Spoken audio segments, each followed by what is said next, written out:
All right, now Hunter Biden is reportedly suing the IRS, Liz, accusing its agents of illegally releasing his tax information, failing to protect his private records. Please. The injustice. This is incredible. He's basically suing his dad's own government. He's saying this was a smear campaign.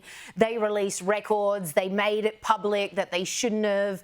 Now, he's after these two particular IRS agents. Their lawyers have already completely refuted this.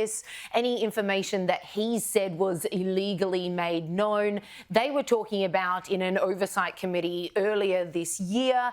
And it's not true to say that you can't make that known, because if it's a whistleblower, which they technically are now, and it's condoned by statute, which it was, then yes, they get to say what they got to say. I think this is going to be over very quickly. Their lawyers are already involved, but I think this is a very transparent attempt by the Biden crew to distract everyone from what's going on with regards to this impeachment inquiry that's going on, looking into their very plentiful dirty laundry. So for him to come out now and be like, I'm suing basically, etc. and so on, it's to me a very thinly veiled distraction, and I don't think it's going to be very effective.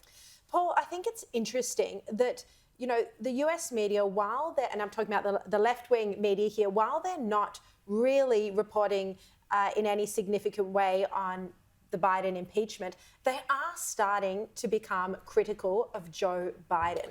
What's going on here? Yeah, isn't it ridiculous that when they start to move towards balance, we see that as what it is, which is they're not doing the usual job of being the protection racket, which of course is the ultimate problem that many people have with the people who want the cloak of independence, and I'm the referee and the buck stops with me and truth dies in darkness and all this crap that they talk themselves about. What this move is about firstly intimidating whistleblowers, and secondly trying to stop the paperwork spigot from starting to break open. Next for the oversight committees and next for the impeachment inquiry is to get to the bank records of Hunter Biden. Whether they can get to Joe Biden or not as a sitting president, who knows? But at the very least, will there be bank records that say that a son was sending money towards the father? To those that say there is no evidence, I repeat, a man called Tony Bobulinski gave a speech in 2020 at the National Press Club in Washington, D.C. It goes for 20 minutes, but the first 5 minutes is all you need to watch. And if we had 4 years of unidentified sources of all of those stories about Donald Trump, that bloke would be front and centre about why there's plenty to see here. And that's why they're starting to shop around on Biden. All right.